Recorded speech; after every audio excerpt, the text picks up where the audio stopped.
kunnafoni tɛ dugu min na o ye dibimayɔrɔ ye Renouveau Télé lajɛbagaw aw ni ɲɔgɔn tuma Mali kɔnɔ ani Mali kɔ kan maa o maa bɛ ka an lajɛ ni wagati kofɔlen in na an bɛ bɛɛ fo ka bɛɛ lajɛlen waleɲuman dɔn ko Renouveau matin kɛnɛ sigira.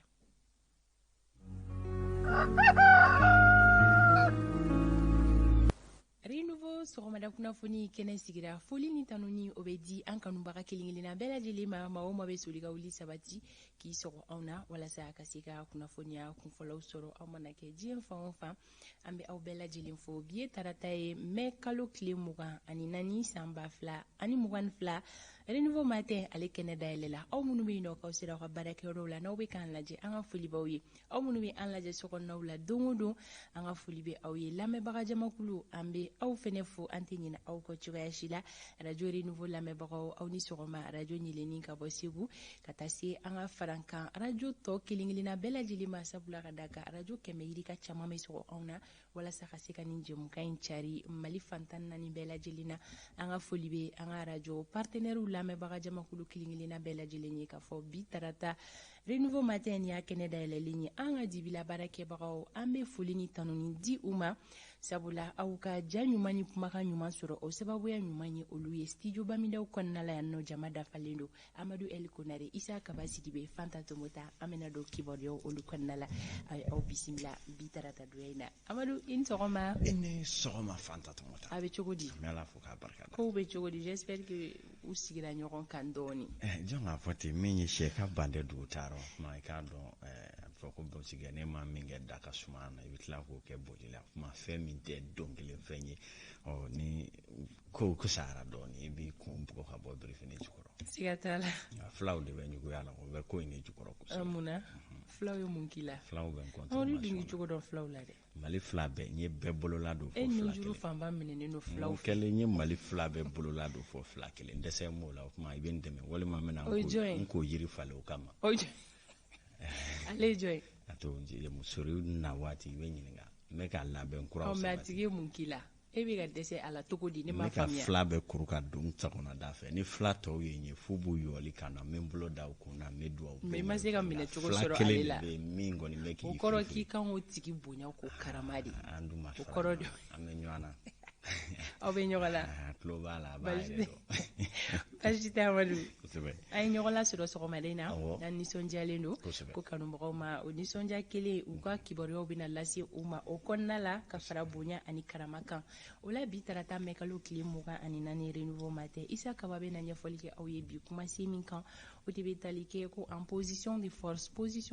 ye jumɛn ye an y'a suganti kun jumɛn kama a bɛ tali kɛ waleya jumɛn na o bɛna ɲɛfɔ aw ye bi décryptage kɔnɔna la anw ka bi maa welelen ale tigilamɔgɔ kɔni tɔgɔ bɛna to dogo la fɛn bɛ tali kɛ sifinaka don ko sifinaka dɔw bɛ yen nɔ olu kɔni taara olu recrutera hukumu dɔ kɔnɔna la a bɛ fɔ min ma ko recensement fɛn bɛ tali kɛ ni makofɔlen na bi na k'u bɛ gɛlɛyaba kɔnɔna na a dun ko kɛra cogo di gɛlɛya jumɛn de bɛ u kan a ko tigɛra dankan jumɛn na ani an ka bi maa welelen bɛna ɲɔgɔn lasɔrɔ mais an b'a tɔgɔ to dogo la anw ka bidon baara ɲɔgɔn welelen o ye Bouakar Payitawo ka bɔ mouvement Maliko kɔnɔna na o min jɛkulu yɛrɛ tun damakasi sɛbɛn don ka taga Jean-Yves Le Drian a n'a den juguya la fɛn bɛ tali kɛ Jean-Yves Le Drian ale ka tagali ka bɔ Faransi gouvernement kɔnɔna la o la ninnu ka damakasi sɛbɛn ko tɔw bɛna kɛ cogo di ani Payitawo bɛna masala o kan bi bɛɛ lajɛlen ka faamuyali jɔnjɔn kɛ Sori Ibrahim Diallo bɛ bisimila i n'a fɔ laadala ko la taa ni ka segin kibaruya jɔnjɔn olu kɛnɛ kan Hawa Daɲogo ale fɛnɛ bɛ bisimila kɛnɛya kunnafoni ale bɛ Dr Mohamed Dama bisimila ka se ka ɲɛfɔli kɛ an ye bi bana dɔ kan anw ka don fɔli duman o bɛ o kɛrɛfɛ Alexis Kalambiri bɛ bisimila Alexis ko ale ma sɔn kunnafoni di gafew ɲɛfura fɔlɔ laseliw ka fara o kan o bɛɛ lajɛlen bɛna kɛ bi jɛmukan in kɔnɔna la an bɛ bɛɛ fo ka bɛɛ waleɲuman dɔn ko bɛɛ k'i bisimila wagati bolo dacogo ale filɛ nin ye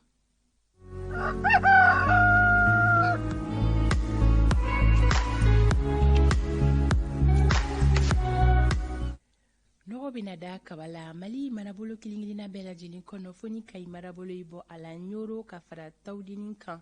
ni marabolo nun kɔnɔna la sankolo o bɛ jɛya olu fɛ yen nɔ samiya fɛ fiɲɛ bɛ na ci mali marabolo kelen-kelenna bɛɛ lajɛlen kɔnɔna la nka fiɲɛ fanga tɛ bonya kosɛbɛ nka tawudenikaw fɛ yen nɔ ka fara tɔnbɔkutu worodugu yanfan kan ani kidali tilemafɛ fiɲɛ o bɛ ci olu fɛ yen nɔ bi an ka kɔrɔnfɛ marabolo kɔnɔna na olu ka yɔrɔjan filɛli min b'a daminɛ kilomɛtiri 2 ka taa bila 5 bɔɲɔnko la ko gɛlɛya dɔw bɛna na don o filɛliw la ka sababuya kɛ gɔngɔn bulon ye ni o bɔra la mali fantɔw fɛ ko gɛlɛya foyi kɔni tɛna na don yɔrɔjan filɛliw la san fiɲɛ ni sanji o bolodalen don bi tilelanfanato dunnen kɔfɛ walima su in na marabolo kelen-kelenna bɛɛ lajɛlen kɔnɔna la fo ni kayi marabolo yi bɔ a la ka fara ɲoro kan kidali ani tawudeni ko bi tilega in na finteni hakɛyaw bɛ jigin ka tɛmɛ kunun ta kan o la kayikaw bi tilega in na aw ka finteni hakɛya o bɛ kɛ degere 42 ye kulikoro olu ta bɛ kɛ 38 ye sikaso 32 segu 37 mopti degere 38 tɔnbɔkutukaw olu ta bɛ kɛ 39 ye gawokaw olu ta bɛ jɔ degere 40 na kidali 39 menaka degere 40 tawudeni 43 bugunikaw fɛ yen nɔ bi ka fara kucala kan olu ka finteni hakɛya o bɛ kɛ degere 36 ye kitakaw olu ta bɛ jɔ 37 la ɲorokaw olu ta bɛ kɛ degere 41 ye nara olu ta bɛ kɛ degere 40 ye duwanza ani san olu ta bɛ jɔ 37 la baɲangara degere 36 joyila 37 gormara rus degere 39 bamako distriki kɔnɔna la nɔgɔ bɛna da kaba la hali ni o y'a sɔrɔ la wagati kɔni bɛ cogoya dɔ la sabula san finnen don san b'a fɛ ka na fɛn bɛ tali kɛ samiya fɛ fiɲɛ la o bɛna ci min fanga bɛ se ka bonya wagati ani wagati nka yɔrɔjan filɛli ko gɛlɛya tɛna na don o la san fiɲɛ ni sanji o bolodalen don bi tilelafanato dunnen kɔfɛ walima su in na tilega in na finteni hakɛyaw olu b'i jɔ degere 37 la bamako n'a lamini sɔgɔmada in na kɛnɛ cira nɛgɛ kaɲɛ 6 tɛmɛlen ni sanga 6 ye tile bɛna bin nɛgɛ kaɲɛ 18 ale mana tɛmɛ ni sanga 51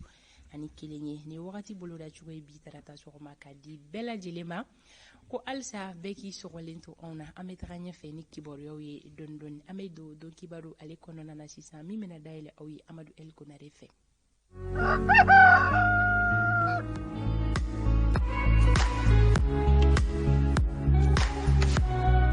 kunnafoni ale dugu jɛlen nin ye Amadu i sera ka kibaruya jumɛn fara ɲɔgɔn kan ɲɛmayaso ka yamaruya kɔnɔna na kosɛbɛ o nafa ka bon a ko la kosɛbɛ min ye k'a dɔn saga 24 ale dafara nɛgɛ ɲɛ 7 sanfɛ renouveau kumasoba in ale kɔnɔ yan nɔ kumaso min bɛ n'a bɛ sigi waasa aw minnu bɛ kɔrɔ ni tile bi banni kɛ ka Mali marabolo fɛn o fɛ k'a daminɛ Kayi ka na Kulikoro min ye Sikaso Segu Mopti ka taa Tɔnbɔkutu Gawo Menaka ka taa Kidalikaw olu fɛ Tawudeni ka taa Joyila ka segin ka taa Ɲorodi Sahel ka na Kita ka taa Buguni ka munumunu Salo kɛ ka taa Baninkɔ mara la ani k'a dɔn k'a fɔ awa Mali yɔrɔ o yɔrɔ bɛ yen ni olu bɛ sɔn ka na ka susafɔ Nara Bawule kungo kɔnɔ ka taa fɔ Wagadu kungo yɛrɛ fana kɔnɔ Nara mara la a ye aw bisimila bi sɔgɔmada in na renouveau ka don kibaru la kumabaw bɛna tali kɛ jamana kɔnɔna ko ɲɛw kan na an bɛna kuma olu kan ani nin waati fana na gɛlɛya jumɛn bɛ kuranko la jɔnw b'a la ka dɛmɛ kɛ ka ɲɛsin jamanadenw ma an bɛna kuma o fana kan maires nɔni ka taa de kankɔrɔsigi minnu bɛ yen n'o ye conseillers ye kalo 6 faralaw ka mandat kun ko kura jamanaden dɔw ka fɔ la ko nin kɔni ye diyagoya jamana setɛrɛ n'o tɛ ko maire caman bilama kɔni ye kamana guwa de ye wa tɔɲɔ don ka sigidaladenw bolo hali ni y'a sɔrɔ dɔw bɛ cɛsiri la nka an bɛna kuma fɛ ka sɔgɔmada in na don kibaru ale kɛnɛ kanan na ka fara o kan min ye jamanadenw hakilinaw ye mun ye ko dɔw kan ne bɛna don la renouveau ale kɔnɔ yan bi sɔgɔmada in na a y'aw bisimila ninnu de bɛna walawala aw ye panko kelen ani ɲɛ wawa sabula waati b'an kɔ la.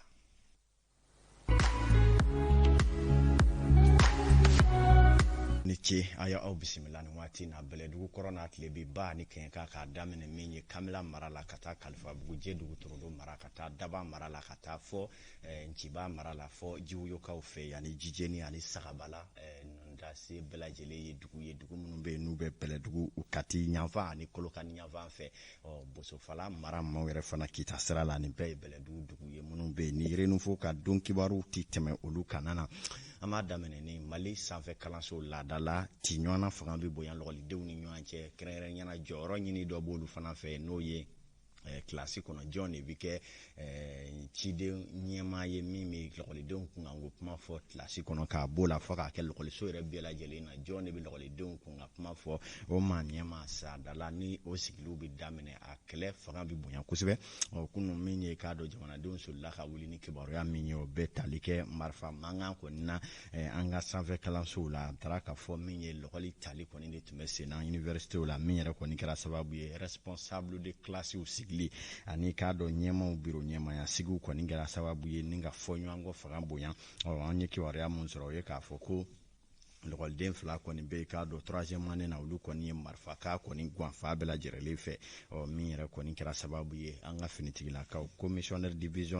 commissaire divisionnaire Siaka Traoré ale yɛrɛ ka se ka wuli ka jɔ sabati ka sɛgɛsɛgɛliw jate minɛ n'a ka cɛdenw bila ka taa kɛnɛ kan waasa ka se ka taa nin ko in a sɛgɛsɛgɛ k'a ɲɛdɔn maa minnu bɛ yen n'u b'a la ka dankari basigi la ani k'a dɔn maramafɛn man kan ka lawaleya lɔgɔli ni kala kɛyɔrɔ la ninnu kɔni don an ka jamana sariya kɔni fɛ min ye sɛgɛsɛgɛli dɔw dayɛlɛ la jaabi mana b'olu la waati nataw la olu bɛ kɛ kibaruya ye nin kɔni kɛra jawuliba ye lɔgɔliso kɔni na min na hali bi n'a ka bi maaw b'a la fɛɛrɛ ka kɛ sanfɛ kalanso ko in bɛ se ka ɲɛnabɔ cogo min na hali ni y'a sɔrɔ gouvernement jamana faama caman tɛmɛna u sɛbɛkɔrɔ dɛsɛlen don université kɔni kɛlen don sunugunba ye sunugun min bɛ yen ni a jamana faamaw dɛsɛlen don k'a ɲɛnabɔ kolokotocu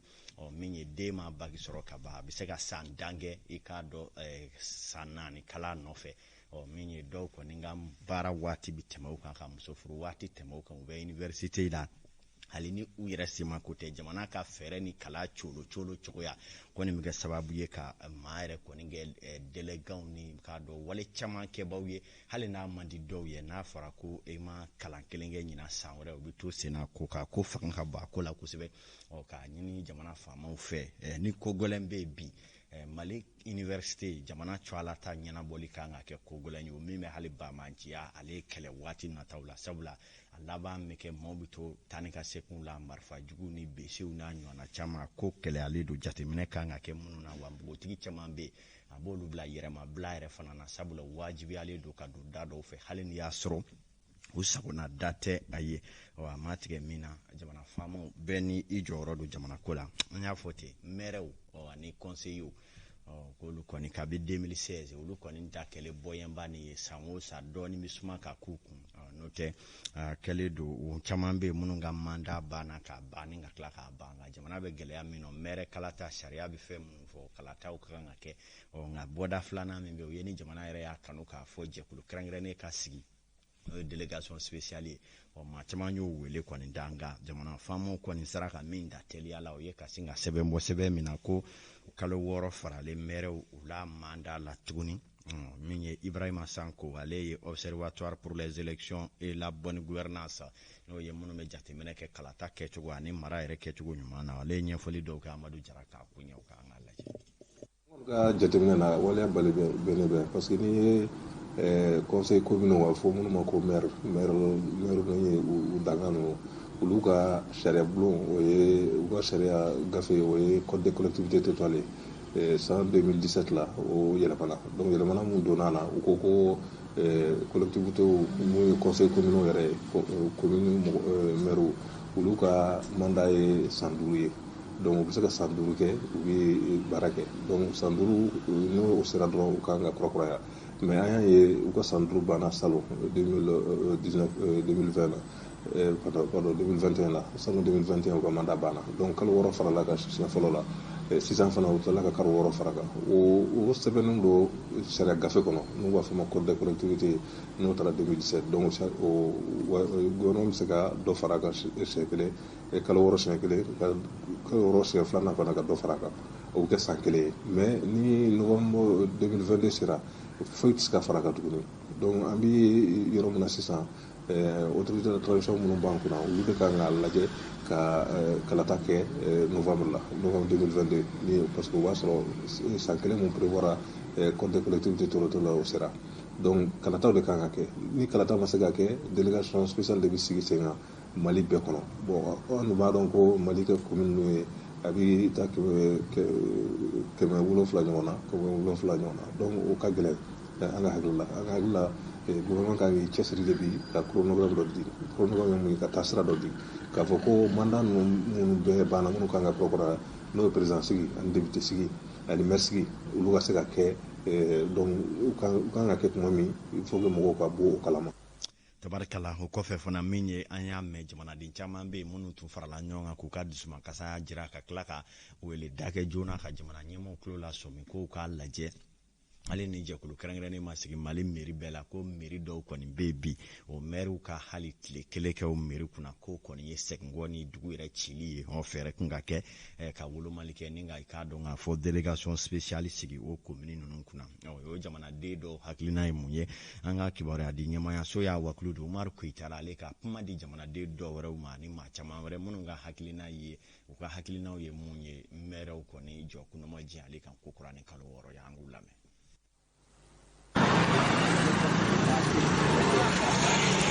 Mais n'i ye jateminɛ kɛ organe unique in tɛ se ka segin ni maire da t'a la organe unique in tɛ se ka kɛ élection ko tɛ se ka kɛ bi ni maire da t'a la élection yɛrɛ bɛɛ jɛlen ka taa donc maire de da b'a la kosɛbɛ donc bi jateminɛ de kɛra k'a fɔ n'i k'i bɛna ni mɔgɔ kuraw ye jɔnw don est-ce que o b'a ɲɛdɔn wa baaraw bɛna kɛ cogo di parce que maa min delila k'a kɛ n'i y'olu bɔ yen ka na ni mɔgɔ kura ye k'o bɛna kɛ cogo di surtout n'i ye commune ninnu jate commune 700 ɲɔgɔn don n'i ye nin bɛɛ jateminɛ k'a fɔ k'i bɛna maa changer a maaw bɛ bɔ yɔrɔ jumɛn o hakilina na parce que baara min bɛ yen ka taa donc bi n'an k'an bɛ taa n'o ye o gɛlɛya tɔ bɛna wara ka taa donc a ɲinina k'a fɔ ka taa donc kalo 6 ka fara u kan u ka continuer n'u ka baaraw ye. an kɔni b'a fɔ wajibiya don cogo o cogo ko ɲuman tɛ ka d'a kan a bɛ fasodenw fana ka hakɛ de bɔsi u la ka d'a kan maa o maa bɛ sigida ɲɛmɔgɔya la a yirala k'a fɔ bɛɛjɛ fanga kɔnɔna la i kan ka sugandi kalafili de tasira fɛ bi fɛn tɛ fɛn mun laɲininen don an si fɛ ka sabu kɛ insécurité mun b'an ka jamana kɔnɔ ka sabu kɛ lahala caman minnu bɛ an ka faso kɔnɔna la olu de kama an dɛsɛlen bɛ ka bɔ nin kɔnɔ. maintenant an ko décret min bɔlen filɛ nin ye ni transition y'a bɔ ka da kun min kan o dɔnnen don pour que a bɛ se ka élection ni refondation ka yamaruyaw de don maintenant an tɛ se k'a fɔ k'an b'an ban o la ko parce que anw ye an ka mairie an ye u critiquer an y'a f'u ye ko taabolo man ɲi ou bien u yɛrɛ ye problème sɔrɔ fo ka se kasoladenw ni fɛnw ma bon donc an tɛ se k'a fɔ ko an bɛ an sigi an bolo ma k'an tɛ tiɲɛ fɔ ɲɔgɔn ɲɛna n'a ye tiɲɛ fɔ ɲɔgɔn ɲɛna tiɲɛ fɔ o t'o bali mais nin min filɛ nin ye nin tɛ Mali dɔrɔn kan parce que n'i ko k'i bɛ katita kɛ cogo min ta k'i b'a bɛɛ kɛ o cogo la ten nɔ peut-être refondation a bɛ taa à l'encontre a tɛna se ka ɲɛ ka kɛ donc anw dalen don transition na k'a fɔ nin décret bɔli o tɛ baasi ye. tabarikala nin ye maa damadɔ ka hakilina ye Umaru Koyita ale ka kuma garamana hali ni y'a sɔrɔ maliden bɛɛ ma se ka lamɛn nka maliden caman bɛ yen minnu yɛrɛ sigilen ɲɛ b'an na ani tulo b'an na olu fana bɛ k'u hakilina fɔ da jukɔrɔ ye ni an sera min ma don min o n'a ka hakilina di an ma dɔw yɛrɛ fana ko nin maire ninnu ko ce ne sont plus des élus mais ko des nommés bɛɛ bɛ tali kɛ bɛɛ ni hakilina min ye jamana bɛ gɛlɛya kɔnɔ ni gɛlɛya nana jamana kɔnɔ a gɛlɛya bɛ se yɔrɔ caman ma maa minnu bɛ yen n'u yɛrɛ y'u denw n'u balimaw ta k'u kɛ maires ye u ka n'u hakiliw fara ɲɔgɔn na wa maires yɛrɛ caman fana ka jisuma ni k'u koliji rɔ k'a dɔn bi bɛɛ don wɛrɛ yɛrɛ fana bɛɛ an bɛ taa Tɛtɛbugu ka wolu fɛ yen nɔ k'aw ladɔnniya k'a fɔ min ye sigi dɔ fana kɛra a sigi min kɔni na dugukolo ko ani k'a dɔn se ɲira ani seko la ani nin tɛ bɛɛ o kuma cayara kɛnɛ kan kosɛbɛ ka kɛ ni dusuma kasaya k'a dɔw ye ka kɛ ni yɔrɔ dɔw cili ko kumaw ni a ɲɔgɔnnaw ye Bakari Sidibe ale taara ko ka yɛrɛ fɔ to a la an k'a lajɛ. an ka président nana a mana du kɛlɛ cili kama mɔgɔ ma ŋaniya la la mɔgɔ ma kuma mɛn a da. u dusu gannen b'a ka kɛɲɛ ni nin lahalaya in ye min kɛlen don k'u tɔɔrɔ u ka sigida kɔnɔ an bɛ donnin min na i ko bi. maa minnu sigiyɔrɔ bɛnnen don Tabakɔrɔ extension sud kɔnɔna ma olu kɔni bɔra Nkokura ni k'u ka dusuma kasa yira ka kɛɲɛ ni soci banbali dɔ ye mun talen don k'u ka sow sɛgɛrɛ kabini tuma jan ministère de l'urbanisme et de l'habitat fɛ. komi kuma bɛɛ u bɛna bingani wuli ta ka anw sɛgɛrɛ an ko u bɛ ka fɛn o fɛn kɛ an ka jɛ commission ka sigi u ka commission sigi an ni u ka jɛ ka baara kɛ ɲɔgɔn fɛ pour que fɛn o fɛn bɛ kɛ kɛnɛ kan